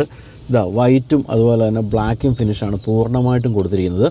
ഈ വൈറ്റിലൊക്കെ ട്രൈ ആരോ പാറ്റേൺ ഉണ്ട്. വളരെ ചെറിയ തോതിൽ നമുക്ക് നോക്കിയാൽ കാണാൻ സാധിക്കും. ടാറ്റയുടെ EVകളിൽ കാണുന്ന ട്രൈ ആരോ പാറ്റേൺ ഇവിടെ കൊടുത്തിരിക്കുന്നു. ഇവിടെയൊക്കെ ഒരു അല്പം റഫായിട്ടുള്ള സർഫസാണ് കൊടുത്തിരിക്കുന്നത്. എന്തായാലും നിർമ്മാണ നിലവാരമൊക്കെ ഉൾഭാഗത്ത് കയറുമ്പോൾ തന്നെ നമുക്ക് ബോധ്യപ്പെടുന്ന രീതിയിലാണ് ഒരു ചെറിയ, അതായത് കമ്പയർഡ് ടു മറ്റ് EVകളുമായിട്ട് നോക്കുമ്പോൾ വില കുറഞ്ഞൊരു വാഹനമാണല്ലോ. പക്ഷേ അങ്ങനെ ഒരു വില കുറവൊന്നും നമുക്ക് ഒരിക്കലും ഫീൽ ചെയ്യാത്ത രീതിയിൽ ടാറ്റയുടെ സ്ഥിരം ആ ഒരു നിർമ്മാണ നിലവാരം കാത്ത് സൂക്ഷിച്ചിട്ടുണ്ട്. അതുപോലെ തന്നെ 10.25 ഇഞ്ചിൻ്റെ 2 സ്ക്രീനുകളാണ് ഇതിൻ്റെ അകത്ത്. ഈ ഒരു മീറ്റർ കൺസോളിലായാലും ഇവിടെയായാലും നമ്മൾ കാണുന്നത് നല്ല റെസൊല്യൂഷനുള്ള സ്ക്രീനാണ്. ഇതിൻ്റെ അകത്ത് കുറേ കാര്യങ്ങളുണ്ട്. എന്തൊക്കെയാണെന്ന് ചോദിച്ചാൽ കണക്ടിവിറ്റി ഫീച്ചേഴ്സ് ധാരാളം ഉണ്ടെന്നുള്ളതാണ്. ഇപ്പോൾ ഉദാഹരണമായിട്ട് പറയുകയാണെങ്കിൽ ആമസോൺ അലക്സയിലുണ്ട്. അലക്സ ഉണ്ടെന്ന് മാത്രമല്ല, അലക്സയിൽ സാധാരണ നമ്മൾ അവളെ കൊണ്ട്, ആ പാവപ്പെട്ട പങ്കൊച്ചിനെ കൊണ്ട് ഉള്ള ജോലിയെല്ലാം നമ്മൾ വീടുകളിൽ ചെയ്യിപ്പിക്കുന്നുണ്ട്. പക്ഷേ ആ വീടുകളിലെ ജോലി നമുക്ക് ഈ വാഹനത്തിലിരുന്നും ചെയ്യിപ്പിക്കുക എന്നുള്ളതാണ് ഇതിൻ്റെ പ്രത്യേകത. അതായത് Amazon Alexa car to home എന്ന് പറയുന്ന ഒരു ഫീച്ചർ ഇതിൻ്റെ അകത്തുണ്ട്. ഇപ്പോൾ ഉദാഹരണം പറയുകയാണെങ്കിൽ നമ്മളിപ്പോൾ ഈ വാഹനം ആദ്യമായിട്ട് ഒന്ന് ലോഗിൻ ചെയ്യുകയാണ്, ആമസോൺ അലക്സ ലോഗിൻ ചെയ്യുകയാണെങ്കിൽ നമ്മുടെ വീട്ടിലെ വൈഫൈ വെച്ച് തന്നെ ലോഗിൻ ചെയ്യുക. വീട്ടിൻ്റെ കാർ പോർച്ച് നിർത്തിയിട്ട് അതിൻ്റെ വൈഫൈ വെച്ച് തന്നെ ലോഗിൻ ചെയ്യുകയും പിന്നീട് തുടർന്ന് നമ്മളിതിൻ്റെ ബാക്കി എല്ലാ കാര്യങ്ങളും, അതായത് ഇപ്പം നമ്മുടെ മെയിൽ ID ഒക്കെ വെച്ച് തന്നെ ഇതിൽ ലോഗിൻ ചെയ്യുകയൊക്കെ ചെയ്യുകയാണെങ്കിൽ നമുക്ക് വാഹനത്തിനകത്തിരുന്നു കൊണ്ട് തന്നെ വീട്ടിൽ അലക്സ പ്രവർത്തിപ്പിക്കാൻ സാധിക്കും. അപ്പോൾ അലക്സ പാട്ട് പാടുമെന്ന് നമ്മൾ ഇതിലിരുന്ന് പറഞ്ഞാൽ വീട്ടിൽ പാട്ട് പാടും. അതുപോലെ മറ്റ് കാര്യങ്ങൾ എന്തൊക്കെ കണക്ട് ചെയ്തിട്ടുണ്ടോ, ഇപ്പം പലപ്പോഴും വീട്ടിലെ സ്മാർട്ട് സ്വിച്ച് വരെ, ലൈറ്റിൻ്റെ സ്വിച്ച് വരെ നമ്മളിപ്പോൾ അലക്സയെ കൊണ്ട് പ്രവർത്തിപ്പിക്കാറുണ്ട്. അതെല്ലാം നമുക്ക് ഈ വാഹനത്തിനുള്ളിൽ ഇരുന്നുകൊണ്ട് ചെയ്യാം. അപ്പോൾ വാഹനത്തിനുള്ളിൽ മാത്രമല്ല, വീട്ടിലെ പണിയും കൂടെ ആ പാവപ്പെട്ട പെങ്കൊച്ചിനെ കൊണ്ട് എടുപ്പിക്കുക എന്നുള്ളതാണ് ഇപ്പോൾ പുതുതായിട്ട് ടാറ്റ കണ്ടെത്തിയിരിക്കുന്ന മാർഗ്ഗം. തീർച്ചയായിട്ടും ഒരു ഗംഭീര സംഭവം തന്നെയാണ്. കാരണം ഇപ്പോൾ വാഹനങ്ങൾ മാത്രമല്ല ഗാഡ്ജറ്റ്സ് ആയിട്ട് മാറിക്കൊണ്ടിരിക്കുന്ന കാലമായതുകൊണ്ട് തന്നെ ഈ car itself is A gadget എന്നാണ് നമുക്ക് പറയേണ്ടത്. അപ്പോൾ അതങ്ങനെ. പിന്നെ ഇവിടെ Amazon prime, Disney Hotstar, OTT പ്ലാറ്റ്ഫോമൊക്കെയാണ് ഈ കാണുന്നത്. ഇതെല്ലാം നമുക്ക് ഇതിൽ കാണാം. ഇതെല്ലാം നമുക്ക് അക്കൗണ്ട് ഉണ്ടെങ്കിൽ അതെല്ലാം നമുക്ക് ഇതിനകത്ത് കാണാം. കൂടാതെ സാധാരണ രീതിയിലുള്ള, അതായത് ഇപ്പോഴത്തെ പുതിയ വാഹനങ്ങൾ കാണുന്ന ധാരാളം കണക്ടിവിറ്റി ഫീച്ചേഴ്സ്, ഇപ്പോൾ ഇതിൻ്റെ അകത്ത് വെതറിൻ്റെ അപ്ഡേറ്റ്സ് എല്ലാം നമുക്കിതിൽ കാണാം. റേസിംഗ് ഗെയിം ഇതിൻ്റെ അകത്ത് കാണാം. ക്ലൈമറ്റ് കൺട്രോളിൻ്റെ പ്രവർത്തനത്തിൻ്റെ കാര്യങ്ങളൊക്കെ ഇതിൻ്റെ അകത്ത് കൊടുത്തിട്ടുണ്ട്. Arcade.ev എന്ന് പറയുന്നതിലാണ് ഈ കണക്ടിവിറ്റി ഫീച്ചേഴ്സിൽ ഞാൻ ഈ പറഞ്ഞ OTT പോലുള്ള കാര്യങ്ങളെല്ലാം വരുന്നത്. അത്തരം കാര്യങ്ങളെല്ലാം കൂടെ ഒരുമിച്ച് ഒരൊറ്റ പ്ലാറ്റ്ഫോമിൽ കൊണ്ടുവന്നിരിക്കുകയാണ്. Jio Saavn, Gaana, music, sports, video entertainment, weather, അത്തരം എല്ലാ കാര്യങ്ങളും, ഡാഷ് റേഡിയോ, ഗാന, പിന്നെ റേഡിയോ ഓൺലൈൻ, പോക്കറ്റ് കാസ്റ്റ് എന്ന് പറഞ്ഞാൽ പോഡ്കാസ്റ്റിൻ്റെ കാര്യങ്ങൾ, FM എല്ലാ കാര്യങ്ങളും അതിൻ്റെ അകത്ത് കൊടുത്തിരിക്കുന്നു. അതെല്ലാം സത്യം പറഞ്ഞാൽ ഈ വളരെ ടോപ്പിൻ്റെ മോഡലുകളിലെ കണക്ടിവിറ്റി ഫീച്ചേഴ്സ് വരുന്ന കാര്യങ്ങളാണ്. എന്താ യൂട്യൂബ് കാര്യങ്ങളെല്ലാം തന്നെ, ഇറോസ് നൗ എല്ലാം ഉണ്ട്, എല്ലാ കാര്യങ്ങളും കൊടുത്തിട്ടുണ്ട്. പിന്നെ ഉള്ളത് ഒരു 360 ഡിഗ്രി ക്യാമറയാണ്. ഇവിടെ നമ്മൾ പ്രസ് ചെയ്യുമ്പോൾ ഇവിടെ വരുന്നു. അതിൽ നമുക്ക് 3D 2D 2 തരത്തിലുള്ള വ്യൂ പോസിബിലിറ്റീസും കൊടുത്തിട്ടുണ്ട്. 3D ആകുമ്പോഴത്തേക്ക് അതിൻ്റെ ചുറ്റുമുള്ള കാര്യങ്ങളെല്ലാം തന്നെ നമുക്കിവിടെ കാണാവുന്നതാണ്. നല്ല റെസൊല്യൂഷൻ ഉള്ളതാണ് മറ്റൊരു കാര്യം. കൂടാതെ ഇതിന് വോയിസ് കമാൻഡുകൾ ഉപയോഗിക്കാം. ഇപ്പം ഹായ് ടാറ്റ, ഓപ്പൺ സൺറൂഫ് എന്നൊക്കെ പറഞ്ഞാൽ അതൊക്കെ ഓപ്പൺ ചെയ്യിക്കുന്ന രീതിയിലുള്ള കാര്യങ്ങളെല്ലാം തന്നെ കൊടുത്തിട്ടുണ്ട്. അങ്ങനെ കണക്ടിവിറ്റി ഫീച്ചേഴ്സിൻ്റെ കാര്യത്തിൽ വളരെ മുന്നിലാണ് എന്നാണ് പറയേണ്ടത്. എല്ലാ കാര്യങ്ങളും കൃത്യമായിട്ട് ഉപയോഗിക്കുന്നവരാണെങ്കിൽ ഇഷ്ടംപോലെ കാര്യങ്ങൾ നമുക്ക് ഇതിൽ പ്രവർത്തിപ്പിക്കാം. ഷെയർ മൈ ലൊക്കേഷൻ പോലുള്ള കാര്യങ്ങൾ, അതുപോലെ തന്നെ ഒന്നാമത്തെ ഒരു JBLൻ്റെ മ്യൂസിക് സിസ്റ്റം ഉണ്ട്. അതും ഗംഭീരമായ ക്ലാരിറ്റി വരുന്നൊരു സിസ്റ്റമാണ്. അതൊക്കെ ഇതിൻ്റെ അകത്ത് ഇൻകോർപ്പറേറ്റ് ചെയ്തിട്ടുണ്ട്. പിന്നെ മറ്റു കാര്യങ്ങളിലേക്ക് പോകുകയാണെങ്കിൽ മനോഹരമായ AC വെൻ്റാണ്. അതിൻ്റെ ചുറ്റുമൊക്കെ അലൂമിനിയം ഫിനിഷ് കൊടുത്ത് ഭംഗിയാക്കിയിട്ടുണ്ട്. പിന്നെ ഉള്ളത് സ്പേസാണ്. ഇപ്പോൾ ഈ ഒരു EV പ്ലാറ്റ്ഫോം കൂടെ ആയപ്പോൾ കുറച്ചുകൂടെ സ്പേസ് നമുക്ക് ഫീൽ ചെയ്യുന്നുണ്ട്. എനിക്ക് തോന്നിയതാണോ എന്ന് അറിഞ്ഞൂടെ, എന്തായാലും സ്പേസ് മോശമല്ല. മറ്റൊന്നുള്ളത് വെൻറ്റിലേറ്റഡ് സീറ്റുകളാണ്. ഇപ്പോൾ ഇന്ത്യയിൽ ഏറ്റവും അധികം ആൾക്കാർ ആവശ്യപ്പെടുന്നൊരു കാര്യമാണ് വെൻറ്റിലേറ്റഡ് സീറ്റുകൾ. അതും ഈ ഒരു ചെറിയ വാഹനത്തിൽ കൊടുക്കാൻ ടാറ്റ തയ്യാറായിട്ടുണ്ട്. പിന്നെ നല്ല ഗംഭീരമായ സീറ്റാണ്. കപ്പ് ഹോൾസ്റ്ററൊക്കെ ആണെങ്കിലും കുഷനിങ് ഒക്കെ ഗംഭീരമായിട്ടുണ്ട്. ഈ ബോൾസ്റ്റേഴ്സൊക്കെ നമ്മളെ അങ്ങനെ ഹഗ് ചെയ്ത് നിർത്തുന്നുണ്ട്. നല്ലൊരു ഹെഡ് റെസ്റ്റും കൊടുത്തിട്ടുണ്ട്. ഇലക്ട്രിക്കൽ അഡ്ജസ്റ്റ്മെൻറ്റുകളൊന്നുമില്ല സീറ്റിന്, എല്ലാം നമ്മൾ മാനുവലി തന്നെയാണ് ചെയ്യേണ്ടത്. അതാണ് ഇപ്പോൾ ഈ കണ്ടത്. പിന്നെ ഇവിടേക്ക് വരുമ്പോൾ ഇത് ഓട്ടോമാറ്റിക് ക്ലൈമറ്റ് കൺട്രോളിൻ്റെ ആ ഒരു പാനലാണ്. നമ്മൾ പഴയ വാഹനത്തിൽ കണ്ടത് തന്നെയാണ്. അതേപടി എടുത്ത് വെച്ചിരിക്കുന്നു. ഇതിലാണ് നമുക്ക് ഈ കാണുന്ന 2-3 സ്വിച്ചുകളുണ്ട്. ഒന്ന് നമുക്ക് മുൻഭാഗത്ത് ചാർജിങ്ങിൻ്റെ ആ ഒരു പോർഷൻ ഓപ്പൺ ചെയ്യുന്നു. അതുപോലെ തന്നെ ഇവിടെ ആണെങ്കിൽ ബൂട്ട് ഓപ്പണർ, അതുപോലെ 360 ഡിഗ്രി ക്യാമറ, പിന്നെ 1-2 ഫിസിക്കൽ സ്വിച്ചുകൾ കാണും. അത് ഇതിൻ്റെ ടെമ്പറേച്ചറിൻ്റെയും അതുപോലെ തന്നെ ഫാനിൻ്റെയൊക്കെയാണ്. ഇതെല്ലാം മനോഹരമായൊരു പാനലാണ്. അതങ്ങനെ അവിടെ അവിടെ ഇരിക്കുന്നുണ്ട്. താഴെയായിട്ട് 2 ചാർജിങ് പോയിൻറ്റുകളും ഒരു വലിയ 12 വോൾട്ടിൻ്റെ ചാർജറൊക്കെ ആയിട്ട് 3 ചാർജിങ് പോയിൻറ്റുകൾ കാണാം. ഇവിടെ വയർലെസ് ഫോൺ ചാർജറാണ് കൊടുത്തിരിക്കുന്നത്. അതും തീർച്ചയായിട്ടും വളരെ നല്ലൊരു കാര്യം. ഇവിടേക്ക് വരുമ്പോൾ മനോഹരമായ റോട്ടറി സ്വിച്ചാണ് ഇതിൻ്റെ ഗിയർ സെലക്ടർ. അതിൽ പാർക്ക്, റിവേഴ്സ്, ന്യൂട്രൽ, ഡ്രൈവ് തുടങ്ങിയ കാര്യങ്ങൾ കാണാം. അതിൻ്റെ സാഡിയായിട്ട് ഒരു ചേട്ടൻ ഓടുന്നതായിട്ട് കാണുന്ന ഈ ഒരു ലോഗോയാണ് ഇതിൻ്റെ സ്പോർട്ട് എന്ന് പറയുന്ന മോഡ്. ഈ സ്പോർട്ട് എന്ന് പറയുന്ന മോഡും അതിൻ്റെ താഴെയായിട്ട് ഈക്കോ എന്ന മോഡും 2 മോഡുകളുണ്ട്. അപ്പോൾ അതിൽ നമ്മളിപ്പോൾ ഇവിടെ നോക്കിയാൽ കാണാം, സ്പോർട്ട് എന്ന മോഡിലേക്ക് ഇടുമ്പോൾ ഇവിടെ ഒരു ചെവല ലൈറ്റ് കത്തുന്നത് കണ്ടല്ലോ, കാണാമല്ലോ അല്ലേ? ചുവന്ന ലൈറ്റ് ഇവിടെ കാണാം. എന്നാൽ അത് നമ്മൾ ഇക്കോയിലേക്ക് മാറ്റുമ്പോൾ ആംബിയൻ ലൈറ്റിങ് ആ ലൈറ്റ് അത് ഗ്രീനായിട്ട് മാറുന്നതാണ്. അടുത്തുള്ള ചെറിയ ചെറിയ തക്കിട പരിപാടികളൊക്കെ കൊടുത്തിട്ടുണ്ട്. പിന്നെ ഇതാണ് കേട്ടോ ഇതിൻ്റെ വലിയ പ്രത്യേകതകളൊന്നുമില്ലാത്ത കീ ഫാബ് ഇതാണ്. ഇവിടെ 2 ചെറിയ കപ്പ് ഹോൾഡേഴ്സാണ് കൊടുത്തിരിക്കുന്നത്. കൂടാതെ ഇലക്ട്രോണിക് പാർക്കിംഗ് ബ്രേക്ക് കൊടുത്തിരിക്കുന്നു, ഓട്ടോ ഹോൾഡ് കൊടുത്തിരിക്കുന്നു. ഇവിടെ വേണമെങ്കിൽ ഈ കീയൊക്കെ വയ്ക്കാവുന്ന ചെറിയൊരു ഒരു സ്ഥലമുണ്ട്. പിന്നെ ആംബ്രസ്റ്റിൻ്റെ താഴെ വളരെ ചെറിയൊരു സ്പേസ് കൊടുത്തിരിക്കുന്നു. നല്ല ആംബ്രസ്റ്റാണ്, സുഖമായിട്ടിരിക്കാം. സ്ലൈഡിംഗ് ഒന്നും അല്ലെന്നേ ഉള്ളൂ, സുഖമായിട്ട് കൈയൊക്കെ വെച്ചിരിക്കാൻ സാധിക്കും. പിന്നെയുള്ള ഒരു സിംഗിൾ പെയിൻ സൺറൂഫ് കൊടുത്തിട്ടുണ്ട് എന്നുള്ള കാര്യമാണ്, അതും ആവശ്യമുള്ള കാര്യം തന്നെ. അത് ഇത്രയൊക്കെ തന്നെ ഓപ്പൺ ചെയ്യാൻ സാധിക്കുകയുള്ളൂ. എങ്കിൽ പോലും മോശമല്ല. സൺറൂഫ് ഉണ്ടോ എന്ന് ചോദിച്ചാൽ ഉണ്ട് എന്ന് പറയാവുന്ന രീതിയിൽ കൊടുത്തിട്ടുണ്ട്. ഇനി ഡോർ പാഡിലേക്ക് പോവുകയാണെങ്കിൽ 1-2 ബോട്ടിലുകളൊക്കെ വയ്ക്കാം. പിന്നെ വൈറ്റും ബ്ലാക്കും ഒക്കെ ഭംഗിയായിട്ട് തന്നെ അവിടെയും കൊടുത്തിരിക്കുന്നു. ഒരു ട്വീറ്ററും ഒരു വലിയ സ്പീക്കറും അതിൽ നമുക്ക് കാണാം. കൂടാതെ വിശാലമായ ഗ്ലാസ് ഏരിയയൊക്കെ ഉണ്ട്. നല്ല ഭംഗിയായിട്ട് ഡിസൈൻ ചെയ്തിരിക്കുന്ന ഡോർ പാഡാണ് കാണുന്നത്. ഇനി സ്റ്റിയറിങ്ങിനെ പറ്റി പറയുകയാണെങ്കിൽ ഇപ്പോൾ ടാറ്റയുടെ പുതിയ EVകളിലൊക്കെ പ്രത്യക്ഷപ്പെട്ടിരിക്കുന്ന ആ ഇലുമിനേറ്റഡ് ലോഗോയോട് കൂടിയ അതേ സ്റ്റിയറിംഗ് വീല് തന്നെയാണ് കാണുന്നത്. ഫ്ലാറ്റ് ബോട്ടം സ്റ്റിയറിംഗ് വീലാണ്. ഏറ്റവും എനിക്ക് ടാറ്റയുടെ EVകളിലെ ഏറ്റവും ആധുനികമായ കാര്യമെന്ന് വിളിക്കാവുന്ന ഇതാണെന്ന് തോന്നുന്നു. വളരെ ഭംഗിയുള്ള സ്റ്റിയറിംഗ് വീലാണ്. എല്ലാം ഭംഗിയായി ഒതുക്കിയിരിക്കുന്നു. ഇവിടെ ഫോണിൻ്റെയൊക്കെ സ്വിച്ചുകളും ഇവിടെ ക്രൂയിസ് കൺട്രോളിലെ സ്വിച്ചുകളൊക്കെയാണ് കാണുന്നത്. ഇവിടെ പാഡിൽ ഷിഫ്റ്റേഴ്സ് കൊടുത്തിട്ടുണ്ട് എന്നുള്ളത് മറ്റൊരു കാര്യം. തീർച്ചയായിട്ടും വളരെ സ്പോർട്ടിയായിട്ട് ഓടിച്ചു പോകാൻ പറ്റുന്ന ഒരു സംഭവമാണിത്. സ്റ്റിയറിംഗ് വീലിൽ ഇങ്ങനെ മനോഹരമായ സ്റ്റിച്ചിങ്ങും അതുപോലെ തന്നെ ഈ ഒരു ബ്ലാക്കും വൈറ്റും ചേർന്ന രൂപമൊക്കെ രസകരമായിട്ടുണ്ട്. ഇവിടേക്ക് വരുമ്പോൾ വീണ്ടും 10.25 ഇഞ്ചിൻ്റെ സ്ക്രീനാണ് കാണുന്നത്. അതിൽ എത്ര റേഞ്ച് ബാക്കിയുണ്ട് എന്ന് കാണിക്കുന്നു. 332 കിലോമീറ്ററാണ് ഇപ്പോൾ റേഞ്ച് ബാക്കിയുള്ളത്. അതായത് 94% ചാർജ് ബാക്കിയുള്ളപ്പോൾ അത്രയുമാണ് റേഞ്ച് കാണിക്കുന്നത്. പിന്നെ ഇതിൽ നമുക്കിപ്പം നെക്സോൺ EVയിലൊക്കെ പോലെ തന്നെ ഇവിടെ നിന്നും ഈ സ്ക്രീനിൽ നിന്നും ഇപ്പോൾ നാവിഗേഷൻ പോലുള്ള കാര്യങ്ങളെല്ലാം നമുക്കിതിലേക്ക് കൊണ്ടുവരാൻ സാധിക്കും. ആ രീതിയിൽ അവിടെ ആ സ്ക്രീനിലേക്ക് കണ്ണ് വയ്ക്കാതെ ഇവിടെ തന്നെ നോക്കിയൊക്കെ ഓടിക്കാനൊക്കെ സാധിക്കും. ഇപ്പോൾ ഇക്കോ എന്നുള്ള ആ ഒരു ഡ്രൈവ് മോഡിലാണ് കിടക്കുന്നതെന്ന് ഇവിടെ കാണാം. അതുപോലെ റീജനറേറ്റീവ് ബ്രേക്കിംഗ് പോലുള്ള കാര്യങ്ങളും എല്ലാം അതിൽ കാണാം. ഭംഗിയുള്ള സ്ക്രീനാണ്, വളരെ ചെറുതാണെങ്കിലും ഭംഗിയായിട്ട് അതൊക്കെ ചെയ്തിട്ടുണ്ട്. ഇവിടെ വരുമ്പോൾ സൈഡ് വ്യൂ മിറേഴ്സിൻ്റെ അഡ്ജസ്റ്റ്മെൻറ്റുകളൊക്കെ കാണാം. അതുപോലെ ഇവിടെ സ്റ്റാർട്ട് സ്റ്റോപ്പ് സ്വിച്ചാണ് ഇവിടെ കൊടുത്തിരിക്കുന്നത്.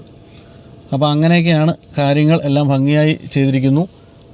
ഭംഗിയുള്ള രീതിയിലാണ് ഇൻറ്റീരിയറിൻ്റെ ഡിസൈനും മറ്റും കൊടുത്തിരിക്കുന്നതും. അപ്പോൾ മറ്റ് മാറ്റങ്ങൾ നിങ്ങൾ ഈ കണ്ടതൊക്കെ തന്നെയാണ് ടാറ്റ പഞ്ച് സാധാരണ നോർമൽ പഞ്ചുമായിട്ട് കമ്പയർ ചെയ്യുമ്പോൾ. അപ്പോൾ ഇതൊക്കെയാണ് നമുക്ക് ടാറ്റ പഞ്ചിൻ്റെ മുൻഭാഗത്തെ പറ്റി പറയാനുള്ള കാര്യങ്ങൾ. തീർച്ചയായിട്ടും ഭംഗിയുള്ള ഒരു രൂപം തന്നെയാണ് മുൻഭാഗത്തെല്ലാം കൊടുത്തിരിക്കുന്നത്. അപ്പോൾ നിങ്ങൾക്ക് അറിയാമല്ലോ, നമ്മളിപ്പോൾ ഓടിച്ചുകൊണ്ടിരിക്കുന്നത് രാവിലെ ഇങ്ങനെ സന്തോഷത്തോടുകൂടി ഓടിച്ചുകൊണ്ടിരിക്കുന്നത് വളരെ അധികം പ്രകൃതി സൗഹാർദ്ദപരമായ ഒരു പ്രൊഡക്റ്റാണല്ലോ. അതായത് ഒരു തരത്തിലും പ്രകൃതിയെ ദ്രോഹിക്കാത്ത രീതിയിൽ ഇലക്ട്രിസിറ്റിയിൽ ഓടിക്കൊണ്ടിരിക്കുന്ന ഒരു വാഹനം. അപ്പോൾ അതുപോലെ തന്നെയുള്ളൊരു പ്രൊഡക്റ്റ് കൂടി ഞാൻ നിങ്ങളൊന്ന് പരിചയപ്പെടുത്താം. അതാണ് നമ്മുടെ എല്ലാം ഏറ്റവും പ്രിയപ്പെട്ട ഏറ്റവും വിശ്വസ്തമായ ഒരു സ്ഥാപനത്തിൽ നിന്നുള്ള ഒരു പ്രൊഡക്റ്റാണ് V-Star. നമ്മൾ പലതവണ നമ്മുടെ ഈ ഒരു വീഡിയോയിലൊക്കെ പ്രത്യക്ഷപ്പെട്ടിട്ടുണ്ട്. പക്ഷേ V-Starൻ്റെ ഏറ്റവും പുതിയ കാർബൺ സീറോ ട്രങ്ക് എന്ന് വിളിക്കുന്ന അണ്ടർവെയർ സീരീസാണിത്. ഇത് പുരുഷന്മാർക്കുള്ളതാണ്. V-Star മെൻ എന്ന് പറയുന്ന ആ ഒരു കളക്ഷനിൽ വരുന്ന കാര്യമാണ്. അപ്പോൾ എന്താണ് ഇപ്പോൾ ഈ ഒരു കാർബൺ സീറോ, ഇപ്പോൾ അണ്ടർവെയറിൻ്റെ കാര്യത്തിൽ എന്താണ് കാർബൺ സീറോ എന്നൊരു സംശയം നിങ്ങൾക്കുണ്ടാകും. അതിൻ്റെ പ്രത്യേകത വെച്ചാൽ ഇത് മെയ്ഡ് ഫ്രം വുഡ് പൾപ്പ് ആണ് എന്നുള്ള കാര്യമാണ്. വുഡ് പൾപ്പിൽ നിന്ന് നിർമ്മിക്കുന്ന പ്രൊഡക്റ്റാണിത്. അതുകൊണ്ട് തന്നെ ആൻറ്റി ബാക്ടീരിയലാണ്. ദിവസം മുഴുവൻ ഇത് ധരിച്ചു കഴിഞ്ഞാലും വളരെ ഫ്രഷ്നെസ് നമുക്ക് തോന്നുന്ന രീതിയിലാണ്. വുഡ് പൾപ്പിൽ നിന്ന് നിർമ്മിക്കുന്നപ്പോൾ നമ്മുടെ മനസ്സിൽ മരവുരിയൊക്കെ വരും. അങ്ങനെയൊന്നുമല്ല കേട്ടോ. വുഡ് പൾപ്പ് എന്ന് പറയുന്നത് അതിൻ്റെ ഒരു ബേസിക് സാധനം എന്ന് മാത്രമേ ഉള്ളൂ. അതും ഓസ്ട്രിയയിലെ ബീച്ച് വുഡിൽ നിന്നൊക്കെയാണിത് നിർമ്മിച്ചിരിക്കുന്നത്. അതിൻ്റെ പൾപ്പ് എടുത്തിട്ടാണ് നിർമ്മിച്ചിരിക്കുന്നത്. ഇടാൻ നല്ല സുഖമാണ്. ഇട്ടിട്ടുണ്ട്, പക്ഷേ ഇട്ടത് കാണിക്കാൻ പറ്റിയല്ലോ ഈ വീഡിയോയിൽ. അതുകൊണ്ടാണ് നല്ല സുഖമാണ്. നമുക്ക് രാവിലെ തൊട്ട് വൈകുന്നേരം വരെ ഒരു ഫ്രഷ്നെസ് തോന്നുന്ന കാര്യമാണ്. അപ്പോൾ ഇതിൻ്റെ ആൻറ്റി ബാക്ടീരിയൽ ഒരു എഫക്റ്റാണ് എടുത്തു പറയാവുന്ന മറ്റൊരു കാര്യം. അപ്പോൾ നമ്മൾ ഈ ഒരു പ്രോഡക്റ്റ് ഉപയോഗിക്കുമ്പോൾ നമ്മൾ തീർച്ചയായിട്ടും പ്രകൃതിയെ കൂടി സഹായിക്കുകയാണെന്നാണ് പറയേണ്ടത്. കാരണം അത് പ്രകൃതിയോട് ഏറ്റവും ചേർന്ന് നിൽക്കുന്ന പ്രോഡക്റ്റാണ് നമ്മുടെ ടാറ്റ പഞ്ച് EV പോലെ തന്നെ. അപ്പോൾ ഇത് വളരെ അടുത്ത് തന്നെ എല്ലാ സ്റ്റോറുകളിലും ലഭ്യമായി തുടങ്ങും. അപ്പോൾ നമ്മളിത് സാധാരണഗതിയിൽ നമ്മളിതുവരെ കണ്ടിട്ടില്ലാത്ത രീതിയിലുള്ള പ്രോഡക്റ്റ് ആയതുകൊണ്ടാണ് ഞാൻ പരിചയപ്പെടുത്താമെന്ന് വിചാരിച്ചത്. ഈവൻ ഇതിൻ്റെ ഈ ഒരു പാക്കിങ് പോലും പ്രകൃതി സൗഹൃദമാണ്. റീസൈക്ലബിൾ ആയിട്ടുള്ള സാധനങ്ങൾ ഉപയോഗിച്ചാണ് ഇതിൻ്റെ ഈ ഒരു പാക്ക് പോലും നിർമ്മിച്ചിരിക്കുന്നത്. അപ്പോൾ ഒന്ന് ഉപയോഗിച്ച് നോക്കുക, തീർച്ചയായിട്ടും നിങ്ങൾക്ക് ഇഷ്ടപ്പെടും. തന്നെയുമല്ല ആ തരത്തിൽ നമ്മൾ പ്രകൃതിയെ സഹായിക്കുന്നുമുണ്ട് എന്നുള്ള കാര്യം കൂടി മനസ്സിലാക്കുക. അപ്പോൾ എന്തായാലും വളരെ പ്രകൃതി സൗഹാർദ്ദപരമായൊരു ഒരു പ്രൊഡക്റ്റിനകത്തിരുന്നുകൊണ്ട് മറ്റൊരു പ്രകൃതി സൗഹാർദ്ദ പ്രൊഡക്റ്റാണ് ഞാനിപ്പോൾ പരിചയപ്പെടുത്തിയിരിക്കുന്നത്. V-Starൻ്റെ മെൻ കളക്ഷനിൽ വരുന്ന കാർബൺ സീറോ ട്രങ്ക്. തീർച്ചയായിട്ടും ഒന്ന് പരീക്ഷിച്ച് നോക്കാം.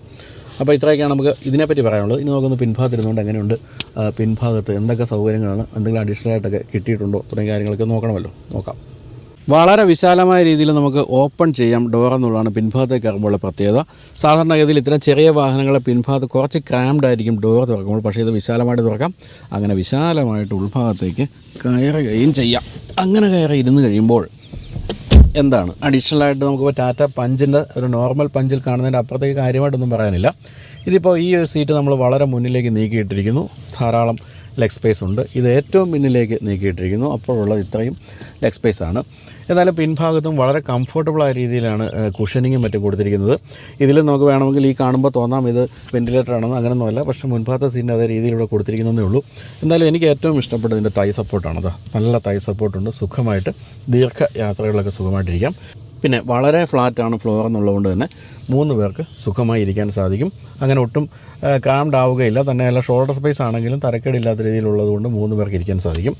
ഇനി 3 പേരില്ല എന്നിരിക്കട്ടെ, അങ്ങനെയാണെങ്കിൽ ഇതങ്ങോട്ട് തുറന്ന് വയ്ക്കുക. ഇതിൽ പക്ഷേ കപ്പ് ഹോൾഡർ ഒന്നും കൊടുത്തിട്ടില്ല, എങ്കിലും സുഖമായി കൈവച്ചൊക്കെ ഇരിക്കാം. ഇവിടെ പേപ്പേഴ്സും മറ്റും സൂക്ഷിക്കാവുന്ന ഇങ്ങനൊരു സ്ഥലമുണ്ട്.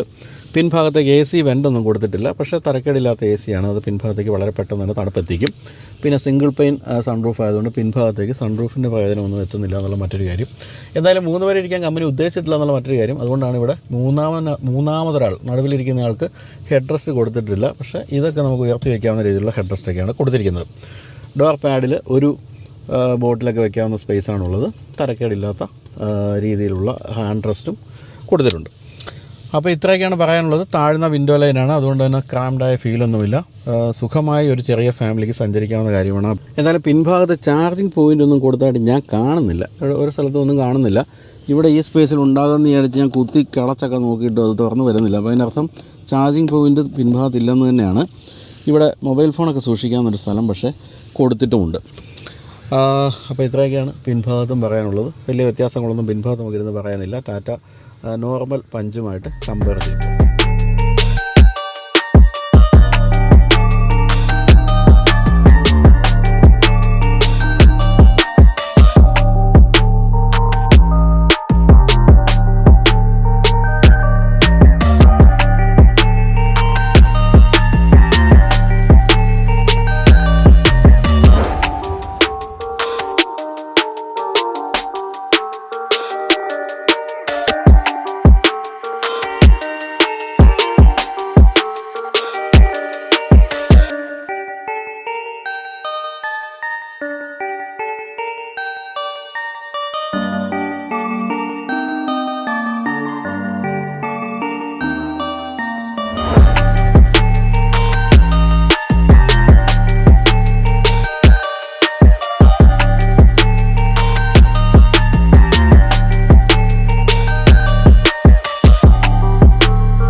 അങ്ങനെ നമ്മൾ ടാറ്റ പഞ്ച് EV ഓടിച്ചു തുടങ്ങിയിരിക്കുകയാണ്. ഇപ്പോൾ ഇതിലിപ്പോൾ ഇങ്ങനെ ക്ടിങ് എന്ന് കേട്ടുകൊണ്ടിരിക്കുന്നത് മുൻഭാഗത്തെ പാസഞ്ചർ സൈഡിലെ സീറ്റ് ബെൽറ്റ് ഇടാനാണ് അദ്ദേഹം പറയുന്നത്. പക്ഷേ അവിടെ ആരും ഇരിപ്പില്ല. ഇനി വല്ല പ്രേതോ ഭൂതോ വല്ല ഇരിപ്പുണ്ടോ എന്ന് അറിഞ്ഞൂടാ. എന്തായാലും മനുഷ്യരായിട്ട് ഉള്ള ആരും ഇരിപ്പില്ല, എന്നിട്ടും അടിച്ചുകൊണ്ടിരിക്കുന്നു. ഇപ്പോൾ മാരുതിയുടെ കാര്യത്തിലാണെങ്കിൽ നിങ്ങൾക്കറിയാം, ഏറ്റവും പുതിയ ജിംനി അടക്കമുള്ള വാഹനങ്ങളിൽ പിൻഭാഗത്ത് ആരും ഇരുന്നില്ലെങ്കിൽ പോലും സീറ്റ് ബെൽറ്റ് വാർണിംഗ് സൈൻ അടിച്ചുകൊണ്ടിരിക്കും. ടെക്നോളജി മുന്നോട്ട് പോകുന്നതോറും ഇത്തരം അബദ്ധങ്ങൾ കൂടിക്കൊണ്ടിരിക്കുന്നത് എന്താണെന്ന് അറിഞ്ഞുകൂടാ. അതിൽ ഇദ്ദേഹത്തിൻ്റെ വിഷമം തീർന്നെന്ന് തോന്നുന്നു. ആ അടി അങ്ങ് നിന്നു. ഇനി പ്രേതമോ മറ്റൊന്നും ഇരുന്നോന്നും അറിഞ്ഞുകൂടാ. ഒന്നും അറിഞ്ഞുകൂടല്ലോ നമുക്ക്, നമ്മുടെ സ്വന്തം സ്ഥലമല്ലല്ലോ ഇത്, ബാംഗ്ലൂരാണല്ലോ. അപ്പോൾ അങ്ങനെ നമ്മൾ ഓടിച്ചുകൊണ്ടിരിക്കുമ്പോൾ സത്യത്തിൽ ഇതൊരു ഡെഡിക്കേറ്റഡ് EV പ്ലാറ്റ്ഫോം ആയതുകൊണ്ടായിരിക്കാം ആണെന്ന് ഞാൻ വിചാരിക്കുന്നു. സ്റ്റെബിലിറ്റി കൂടിയതുപോലെ തോന്നുന്നു. സാധാരണ നമ്മൾ ഓടിക്കുന്ന ഇപ്പം നെക്സോണിൻ്റെ EV ആയാലും ആ ഒരു സെഗ്മെൻറ്റിൽ ഏതൊരു EV ആയാലും നമുക്ക് നല്ല സ്റ്റെബിലിറ്റി തോന്നാറുണ്ട്. പക്ഷേ ഇതിൻ്റെ കാര്യത്തിൽ കുറച്ചുകൂടി ഒരു എന്താ പറയുക, ഡ്രൈവബിലിറ്റി വർദ്ധിച്ചതായിട്ടൊരു തോന്നൽ, അത് ഈ ഒരു ഡെഡിക്കേറ്റഡ് EV പ്ലാറ്റ്ഫോം ആണല്ലോ എന്നുള്ള കാര്യം മനസ്സിൽ കിടക്കുന്നതാണോ എന്ന് അറിഞ്ഞുകൂടാ. എന്തായാലും അങ്ങനെ തോന്നുന്നുണ്ട്. പിന്നെ സസ്പെൻഷനാണ് എടുത്തു പറയേണ്ട കാര്യം. നല്ല വെയിറ്റുള്ള വാഹനമായതുകൊണ്ടും ബാറ്ററി പാക്കൊക്കെ താഴെ ആയതുകൊണ്ടും നല്ല വെയിറ്റ് തോന്നുന്നുണ്ട്. അതുകൊണ്ട് തന്നെ നല്ല റോഡ് ഗ്രിപ്പുണ്ട്. എങ്ങനെയൊക്കെ സ്പീഡിൽ പോയാലും വളവുകൾ വീശിയാലും നല്ല സ്റ്റെബിലിറ്റി, നല്ല സുഖമായിട്ട് ഓടിച്ചു പോകാം. റേഞ്ച് കുഴപ്പമില്ലെന്ന് തോന്നുന്നു. കാരണം ഞാനിപ്പോൾ രാവിലെ 4.5 മണിക്കൂറായിട്ട് ഓടിച്ചുകൊണ്ടിരിക്കുന്നു. 4.5 മണിക്കൂറിൽ 226 കിലോമീറ്റർ ഓടാനുള്ള റേഞ്ച് ഇപ്പോഴും ബാക്കിയുണ്ട്. അത് 81% ഇപ്പോഴും ബാക്കിയുണ്ട്. 99%ലാണ് നമുക്ക് ഈ വാഹനം ടാറ്റ തന്നത്. അപ്പോൾ അത്തരം കാര്യങ്ങളിൽ മോശമല്ല എന്ന് തോന്നുന്നു. എന്തായാലും 426 എന്നൊക്കെ പറഞ്ഞു കഴിഞ്ഞാൽ കിട്ടാവുന്ന 340 വരെയൊക്കെയാണ് മാക്സിമം എന്നുള്ളതാണ് ഒരു സത്യം. പിന്നെ ഇലക്ട്രിക് വാഹനങ്ങൾ ഓടിക്കുന്നതിന് എൻ്റെ രീതിയുണ്ട്. ആ രീതി വിട്ടാൽ വീണ്ടും മൈലേജ് അല്ലെങ്കിൽ റേഞ്ച് ഡ്രോപ്പ് ആകുന്നതായിട്ടാണ് നമ്മൾ കണ്ടിരിക്കുന്നത്. എന്തായാലും സിറ്റി ഡ്രൈവിനൊക്കെ പറ്റിയൊരു വാഹനമാണ്. കാരണം നല്ല സീറ്റുള്ള ഹൈറ്റിംഗ് പൊസിഷൻ, നല്ല വിസിബിലിറ്റി, നല്ല ഇൻറ്റീരിയർ, വളരെ മനസ്സിന് സുഖം തരുന്ന ഇൻറ്റീരിയർ, അത്തരം കാര്യങ്ങളെല്ലാം തന്നെ ഈ വാഹനത്തിനുണ്ട്. പിന്നെ ബ്രേക്കിംഗ് ഒക്കെ വളരെ എഫിഷ്യൻ്റ് ആണ്. കാരണം 4 വീലിലും ഡിസ്ക് ബ്രേക്കാണ് കൊടുത്തിരിക്കുന്നത്. അപ്പോൾ ഇവിടെയൊക്കെ ഓടിക്കുമ്പോൾ ഞാൻ ആലോചിച്ചത്, ഇവിടെയൊക്കെ ജനിച്ചിരുന്നെങ്കിൽ, അല്ലെങ്കിൽ ഞാൻ കന്നഡ ഭാഷയിലായിരുന്നു ഈ ഒരു പ്രോഗ്രാം ചെയ്തിരുന്നെങ്കിൽ ബാംഗ്ലൂർ എവിടെയൊക്കെ ഷൂട്ട് ചെയ്യായിരുന്നു. ഇതുമാത്രം ഒഴിഞ്ഞ സ്ഥലമാണ്. എറണാകുളത്താണെങ്കിൽ നമുക്ക് ആകെപ്പാടെ ഉള്ളത് കളമശ്ശേരിയിലൊരു കുഞ്ഞ് സ്ഥലം. അവിടെ തന്നെ ചെല്ലുമ്പോൾ പല ദിവസങ്ങളിലും തിരക്കും ബഹളവും ഒക്കെ ആയിരിക്കും. അപ്പോൾ ആകെ കഷ്ടപ്പെട്ടാണ് നമ്മൾ കേരളത്തിൽ ഷൂട്ട് ചെയ്യുന്നത്. പക്ഷേ ഇവിടെ ഇഷ്ടംപോലെ സ്ഥലമാണ്. അപ്പോൾ എന്തായാലും നമ്മൾ കന്നഡ ഭാഷയിലാണ് പ്രോഗ്രാം ചെയ്യുന്നതെങ്കിൽ ഞാൻ ബൈജുവൻ നായരുലു, നിങ്ങൾക്കെല്ലാം സ്വാഗതലു എന്നൊക്കെ പറഞ്ഞായിരിക്കും തുടങ്ങേണ്ടി വരുന്നതെന്ന് മാത്രമേ ഉള്ളൂ. എന്നാലും കുഴപ്പമില്ലായിരുന്നു കേട്ടോ.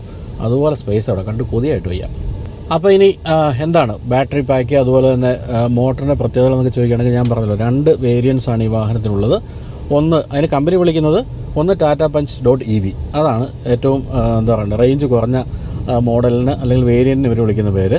എന്നാൽ നമ്മൾ ഓടിച്ചുകൊണ്ടിരിക്കുന്ന ലോങ് റേഞ്ച് കിട്ടുന്ന, അതായത് 426 കിലോമീറ്റർ റേഞ്ച് പറയുന്ന ഈ വേരിയൻറ്റിനെ കമ്പനി വിളിക്കുന്നത് ടാറ്റ പഞ്ച് LR എന്നാണ്, ലോങ് റേഞ്ച് എന്നാണ്. അപ്പം ലോ റേഞ്ചിന് അങ്ങനെ ഒരു പേരില്ല, ടാറ്റ പഞ്ച് EV എന്ന് തന്നെയാണ്. പക്ഷേ ലോങ് റേഞ്ചിലേക്ക് വരുമ്പോൾ LR എന്ന പേരിലേക്ക് ആ വേരിയൻ്റെ പേര് മാറുന്നുണ്ട്.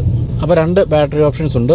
എൻട്രി ലെവലിലുള്ളത് 25 കിലോ വാട്ടിൻ്റെ ബാറ്ററിയും, അതിനാണ് ഈ 315 കിലോമീറ്റർ റേഞ്ച് പറയുന്നത്. മറ്റൊന്ന് 35 കിലോ വാട്ടിൻ്റെ ബാറ്ററിയും, അതിന് 421 കിലോമീറ്ററാണ് റേഞ്ച് പറയുന്നത്. അതാണ് നമ്മളിപ്പോൾ ഓടിച്ചുകൊണ്ടിരിക്കുന്നത്. ഈ ലോങ് റേഞ്ചിലുള്ളത് 122 BSP മോട്ടറാണ്, 190 ന്യൂട്ടൺ മീറ്ററാണ് മാക്സിമം ടോർക്ക്. പക്ഷേ റേഞ്ച് കുറഞ്ഞ ഫസ്റ്റ് വേരിയൻറ്റിന് 82 BSP മോട്ടറാണുള്ളത്, 114 ന്യൂട്ടൺ മീറ്ററാണ് ആ വേരിയൻറ്റിൻ്റെ മാക്സിമം ടോർക്ക്. ഈ ലോങ് റേഞ്ച് വാഹനം 100 കിലോമീറ്റർ വേഗത എടുക്കാൻ 9.5 സെക്കൻഡ് മതി. എന്നാൽ ലോ റേഞ്ച്, അതായത് എൻട്രി ലെവൽ മോഡലിന് 13.5 സെക്കൻഡ് വേണം 100 കിലോമീറ്റർ വേഗത എടുക്കാൻ. പിന്നെ ഇതിന് വാട്ടർ വെയ്ഡിങ് കപ്പാസിറ്റി നോക്കുകയാണെങ്കിൽ 305 മില്ലിമീറ്റർ വാട്ടർ വെയ്ഡിങ് കപ്പാസിറ്റി ഉണ്ട്. അതായത് 350 മില്ലിമീറ്ററിൻ്റെ വെള്ളക്കെട്ടിലൂടെയും ഓടിച്ചു പോകാമെന്നാണ് പറയേണ്ടത്. ഇനി ചാർജിങ് നോക്കുകയാണെങ്കിൽ 3.3 കിലോ വാട്ടിൻ്റെ വോൾ ബോക്സ് ചാർജറും അതുപോലെ തന്നെ 7.2 കിലോ വാട്ടിൻ്റെ ഒരു ഫാസ്റ്റ് ചാർജറും ഒക്കെയാണ് ഉപയോഗിക്കാവുന്നത്. ഈ 7.2 കിലോ വാട്ടിൻ്റെ ഫാസ്റ്റ് ചാർജറിനാണ് നമ്മൾ 50,000 രൂപ എക്സ്ട്രാ കൊടുക്കേണ്ടി വരുന്നത്. അതുപോലെ DC ഫാസ്റ്റ് ചാർജിങ്ങിനെ സപ്പോർട്ട് ചെയ്യുന്നുണ്ട് പഞ്ച് EV. 10 to 80% ചാർജ് ആകാൻ ഈ ഒരു ഫാസ്റ്റ് ചാർജറിൽ 56 മിനിറ്റ് മതി. അതായത് 50 കിലോ വാട്ടിൻ്റെ ഫാസ്റ്റ് ചാർജർ ഉപയോഗിക്കുമ്പോൾ 56 മിനിറ്റ് മതി. 7.2 കിലോ വാട്ടിൻ്റെ ഫാസ്റ്റ് ചാർജർ ആണെങ്കിൽ 5.5 മണിക്കൂർ കൊണ്ട് ചാർജ് ആകും. എന്നാൽ 3.3 കിലോ വാട്ടിൻ്റെ വാൾ ബോക്സ് ചാർജർ ആണെങ്കിൽ ഏതാണ്ട് 13.5 മണിക്കൂർ വേണം ഈ ഒരു ലോങ് റേഞ്ചിൻ്റെ വാഹനം ചാർജ് ആകാൻ. അതുപോലെ 9.5 മണിക്കൂർ മതി ലോ റേഞ്ചിൻ്റെ വേരിയൻറ്റ് ഫുൾ ചാർജ് ആകാൻ. ഇനിയിപ്പോൾ സേഫ്റ്റിയിലേക്ക് പോകുമ്പോൾ നമുക്കറിയാമല്ലോ, ടാറ്റയുടെ വാഹനങ്ങളെല്ലാം 5 സ്റ്റാർ റേറ്റിംഗ് ഒക്കെ ഉള്ള വാഹനങ്ങളാണ്. അപ്പോൾ ഈ വാഹനങ്ങളുടെ കാര്യത്തിൽ നോക്കുകയാണെങ്കിൽ 6 എയർ ബാഗുകൾ, ABS, ESC, അതുപോലെ എല്ലാ സീറ്റുകൾക്കും സീറ്റ് ബെൽറ്റ്, അതുപോലെ ഐസോഫിക്സ് ചൈൽഡ് സീറ്റ് മൗണ്ടുകൾ, അങ്ങനെയുള്ള കാര്യങ്ങളെല്ലാം കൊടുത്തിട്ടുണ്ട്. പിന്നെ ഞാൻ പറഞ്ഞല്ലോ 4 വീലിലും ഡിസ്ക് ബ്രേക്കുകളും കൊടുത്തിട്ടുണ്ട്. എന്തായാലും ഈ ഇലക്ട്രിക് വാഹനങ്ങൾ ഓടിക്കുമ്പോഴുള്ള പ്രത്യേകത വെച്ചാൽ നമുക്കങ്ങനെ വലിയ വ്യത്യാസമൊന്നും ഒന്നിൻ്റെയും കാര്യത്തിൽ പറയാനില്ല എന്നുള്ളതാണ്. കാരണം ഓൾമോസ്റ്റ് എല്ലാ ഇലക്ട്രിക് വാഹനങ്ങളും ഓടിക്കുമ്പോഴുള്ള ഫീലൊക്കെ ഏകദേശം ഒരുപോലെയാണ്, അത് എത്ര വലിയ വാഹനമാണെങ്കിൽ പോലും. എങ്കിലും ഈ ചെറിയ വാഹനങ്ങൾ അത്രയധികം ഗംഭീരമായ ഡ്രൈവബിലിറ്റി വരുമ്പോൾ രസമുണ്ട്. കാരണം നമ്മൾ അത്രയധികം വലിയ പൈസയൊന്നും മുടക്കിയിട്ടല്ലല്ലോ ഇത് വാങ്ങിക്കുന്നത്, compared to other electric vehicles ഞാൻ ഉദ്ദേശിച്ചത്. അപ്പോൾ അങ്ങനെ വരുമ്പോൾ ഇത് സാധാരണക്കാരിലേക്കും ഈ ഇലക്ട്രിക് വാഹന ടെക്നോളജി എത്തുന്നു എന്നുള്ളത് വളരെ പ്രധാനപ്പെട്ട കാര്യമാണ്. പിന്നെ ടാറ്റ പോലുള്ള വാഹന നിർമ്മാണ കമ്പനികൾ ഡെഡിക്കേറ്റഡ് ആയിട്ടുള്ള EV പ്ലാറ്റ്ഫോം നിർമ്മിക്കുന്നതുകൊണ്ട് തന്നെ നമുക്ക് ഒരു EVയുടേതായ എല്ലാ ഗുണങ്ങളും ഒറ്റയടിക്ക് കിട്ടുന്നുമുണ്ട്. ഇത്തരം പല കാര്യങ്ങളൊക്കെയാണ് നമുക്ക് പറയാനുള്ളത്. എങ്കിൽ പോലും ഈ പറഞ്ഞ പോലെ നമ്മൾ ചാർജറിനൊക്കെ ഇപ്പോഴും എക്സ്ട്രാ പൈസ കൊടുക്കേണ്ടി വരുന്നുണ്ട്. പിന്നെ ചാർജിങ് സ്റ്റേഷനുകൾ വ്യാപകമാകേണ്ട കാര്യമുണ്ട്. അത്തരം ചില ചെറിയ തടസ്സങ്ങൾ മാത്രമാണ് ഇപ്പോൾ ഇലക്ട്രിക് വാഹനങ്ങളുടെ കാര്യത്തിലുള്ളത്. പക്ഷേ ഞാനിപ്പോൾ ബാംഗ്ലൂരൊക്കെ നോക്കുമ്പോൾ എല്ലായിടത്തും ചാർജിങ് സ്റ്റേഷനുകൾ കാണുന്നുണ്ട്. പ്രത്യേകിച്ച് ഇത് എയർപോർട്ടിന് അടുത്തുള്ള സ്ഥലമായതുകൊണ്ടായിരിക്കാം ഇഷ്ടംപോലെ ഇലക്ട്രിക് ചാർജിങ് സ്റ്റേഷനുണ്ട്. പിന്നെ ഞാൻ ഇന്നലെ എയർപോർട്ടിൽ വന്ന് ഇറങ്ങിയപ്പോൾ നമ്മളെ പിക്ക് ചെയ്യാൻ വന്നത് തന്നെ ഇലക്ട്രിക് വാഹനങ്ങളുടെ മാത്രം ഒരു ടാക്സി കമ്പനി എന്ന് വിളിക്കുന്ന ആ ഫ്ലീറ്റുള്ള ഒരു കമ്പനിയുടെ ഇലക്ട്രിക് വാഹനമാണ്. ആ തരത്തിലേക്കുള്ള മാറ്റങ്ങളൊക്കെ വരുന്നുണ്ട്. തീർച്ചയായും പുതിയ പഞ്ചും വളരെ അധികം സ്വാഗതാർഹമായ ഒരു കാര്യമാണ്. അപ്പോൾ എന്തായാലും ടാറ്റയിൽ നിന്ന് ഇനി വരാൻ പോകുന്ന നിരവധി വാഹനങ്ങളുടെ ഒരു തുടക്കക്കാരനായിട്ടാണ് പറയേണ്ടത്. അതായത് ഡെഡിക്കേറ്റഡ് EV പ്ലാറ്റ്ഫോമിൽ നിന്ന് വരാൻ പോകുന്ന വാഹനങ്ങളുടെ തൊട്ടടുത്ത് തന്നെ കർവ് വരുന്നു, അതിനുശേഷം ഹാരിയറിൻ്റെ EV വരുന്നു, അങ്ങനെ വരികയാണ്. എന്തായാലും ഈ വർഷം തന്നെ മാരുതിയുടെ അല്ലെങ്കിൽ ടൊയോട്ടയുടെ രണ്ടുപേരോടെ ചേർന്നുള്ള സങ്കര സന്തതി ആയ EVX കൂടി വന്നു കഴിയുമ്പോഴത്തേക്കും ഏതാണ്ട് പൂർണ്ണമാകും നമ്മുടെ ഇലക്ട്രിക് വാഹന പ്രളയം എന്നാണ് എനിക്ക് തോന്നുന്നത്.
അപ്പോൾ ടാറ്റ പഞ്ച് EV വാങ്ങാൻ വേണ്ടി കാത്തിരിക്കേണ്ട കാര്യമൊന്നുമില്ല. വാഹനം ഓൾറെഡി ലോഞ്ച് ചെയ്ത് കഴിഞ്ഞു.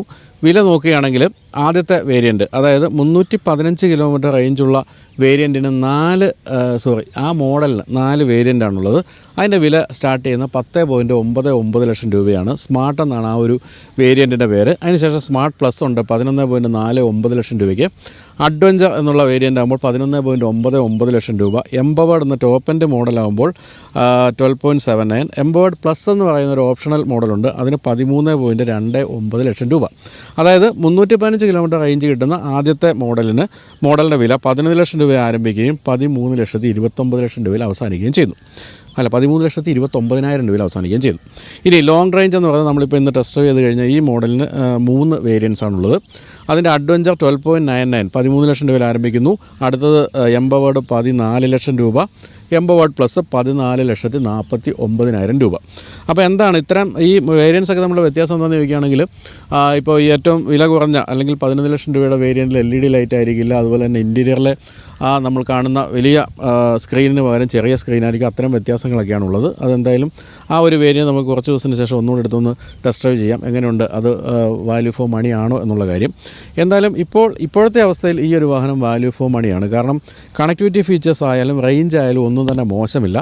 പിന്നെ എപ്പോഴും നമ്മൾ പറയുന്ന പോലെ ടാറ്റയുടെ സർവീസ് അത് നന്നാക്കേണ്ട കാലം കഴിഞ്ഞു എന്ന് നമ്മൾ എപ്പോഴും പറയാറുണ്ട്. അത് പക്ഷേ നമുക്കൊന്നും ചെയ്യാൻ പറ്റില്ല. വാഹനം വാങ്ങിക്കാനല്ല നമുക്ക് പറ്റൂ. സർവീസ് ചെയ്ത് തരേണ്ടത് ടാറ്റയാണ്. ടാറ്റയുടെ സർവീസ് മെച്ചപ്പെട്ട് വരുന്നുണ്ട് എന്ന് കേൾക്കുന്നുണ്ട്. എന്തായാലും അത് ഒഴിച്ചു നിർത്തിയാൽ ബാക്കി എല്ലാ കാര്യങ്ങളിലും ഗംഭീരമായൊരു വാഹനം എന്ന് തന്നെയാണ് പറയേണ്ടത്. ഡ്രൈവബിലിറ്റി എന്ന് പറഞ്ഞാൽ ഒന്നാം തരമാണ്. നമ്മൾ ഏറ്റവും പ്രീമിയം ഒരു വാഹനം ഓടിക്കുന്ന ഫീൽ തീർച്ചയായിട്ടും ഇതിൻ്റെ ഇൻറ്റീരിയറിൽ നിന്ന് ഓടിക്കുമ്പോൾ നമുക്ക് തോന്നുന്നുണ്ട്. അത്തരത്തിലുള്ള കാര്യങ്ങൾ, പിന്നെ ചാർജിങ്ങിൻ്റെ ഫെസിലിറ്റീസും എല്ലാം ഒന്നും മോശമല്ല. പിന്നെ ഇതിനകത്ത് അഡീഷണലായിട്ട് നമുക്കൊരു 50,000 രൂപ മുടക്കിയാലാണ് ഈ ഒരു സിംഗിൾ പെയിൻ സൺറൂഫ് വരുന്നത്. അത് ഓപ്ഷണലായിട്ട് കിട്ടുന്നതാണ്. അതുപോലെ തന്നെ ഒരു 7.2 കിലോ വാട്ടിൻ്റെ ഫാസ്റ്റ് ചാർജർ ഈ ഒരു ലോങ് റേഞ്ച് എന്ന് പറയുന്ന ഈ ഒരു വേരിയൻറ്റിൽ അഡീഷണലായിട്ട് കിട്ടണമെങ്കിൽ അതിനും കൊടുക്കണം ഒരു 50,000 രൂപ. അത് സ്വന്തമായിട്ട് വാങ്ങിച്ച് വെക്കണമെന്നുണ്ടെങ്കിൽ. ബാക്കി എല്ലാ കാര്യങ്ങളും ഞാൻ ഈ പറഞ്ഞ വിലയിൽ ഉൾപ്പെടുന്നുണ്ട്. അപ്പോൾ ഇതൊക്കെയാണ് ഏറ്റവും പുതിയ ടാറ്റ പഞ്ച് EVയുടെ വിശേഷങ്ങൾ ഈ തണുപ്പത്ത് നിന്നുകൊണ്ട് ഞാൻ അവതരിപ്പിച്ചത്. തീർച്ചയായിട്ടും വളരെ മികച്ചൊരു വാഹനമാണ്. തന്നെയുമല്ല, ഇന്ത്യ ഇലക്ട്രിക് വാഹന യുഗത്തിലേക്ക് നീങ്ങുന്നതിൻ്റെ ഏറ്റവും വലിയ ലക്ഷണങ്ങളിലൊന്നാണ് ഇത്തരം ചെറിയ വിലയ്ക്ക് പോലുമുള്ള കമ്പയർഡ് ടു എന്നാണ് കേട്ടോ പറയുന്നത്. കുറഞ്ഞ വിലകളുടെ വാഹനങ്ങൾ പോലും വരുന്നത് ഇന്ത്യ ഇലക്ട്രിക് യുഗത്തിലേക്ക് മാറുന്നതിൻ്റെ സൂചനയായിട്ട് കാണാവുന്നതാണ്. അപ്പോൾ എല്ലാവരും ഓടിച്ചു നോക്കുക, ഇഷ്ടപ്പെട്ടെങ്കിൽ വാങ്ങിക്കാം. ഇനി പറയേണ്ടത് കമൻറ്റ് ഓഫ് ദ വീക്കിനെ കുറിച്ചാണ്. നമ്മുടെ എല്ലാ ആഴ്ചയിലും വരുന്ന വീഡിയോകളിൽ നിന്നും തിരഞ്ഞെടുത്ത, അതിന് താഴെ വരുന്ന കമൻറ്റുകളിൽ നിന്നും തിരഞ്ഞെടുത്ത ഒരു കമൻറ്റിന് നമ്മൾ 2000 രൂപ ഗിഫ്റ്റ് ഹാമ്പർ നൽകുന്നുണ്ട്. അപ്പോൾ അത് നൽകുന്നത് റോഡ്മേറ്റ് എന്ന ആപ്പാണ്. അപ്പോൾ നിങ്ങൾക്ക് ഏറ്റവും ഇഷ്ടപ്പെട്ട വീഡിയോയുടെ താഴെ ഏറ്റവും ഇഷ്ടപ്പെട്ട കമൻറ്റ് ചെയ്യുക. അത് രസകരമായ കമൻറ്റാകാം, വിമർശനമാകാം, എന്തുമാകാം. അതിൽ നിന്നാണ് തിരഞ്ഞെടുത്തൊരു കമൻറ്റിന് എല്ലാ ആഴ്ചയിലും നമ്മൾ സമ്മാനം നൽകുന്ന 2000 രൂപ ഗിഫ്റ്റ് ഹാമ്പർ റോഡ്മേറ്റിൻ്റെ വക. അപ്പോൾ നിങ്ങൾക്ക് വാഹനം സ്വന്തമായിട്ട് ഇല്ലാത്ത ആളാണെങ്കിലും കമൻറ്റ് ചെയ്യാം. കാരണം സമ്മാനം വാഹനവുമായിട്ട് ബന്ധപ്പെട്ട കാര്യമൊന്നും അല്ലാത്തതുകൊണ്ട് നിങ്ങൾക്ക് ഉപയോഗിക്കാൻ സാധിക്കും. വിദേശത്തുള്ളവർ കമൻറ്റ് ചെയ്യാം. നിങ്ങളുടെ നാട്ടിലെ വീട്ടിലേക്ക് നമ്മൾ സമ്മാനം അയച്ചു തരുന്നതായിരിക്കും. അപ്പോൾ എല്ലാ വീഡിയോകളും കാണുക, എന്നിട്ട് കമൻറ്റുകൾ ചെയ്യുക, സമ്മാനം നേടുക. അപ്പോൾ വീഡിയോ ഉണ്ട് എല്ലാവർക്കും ബാംഗ്ലൂരിൽ നിന്നും നന്ദി പറയുന്നു. ബൈ.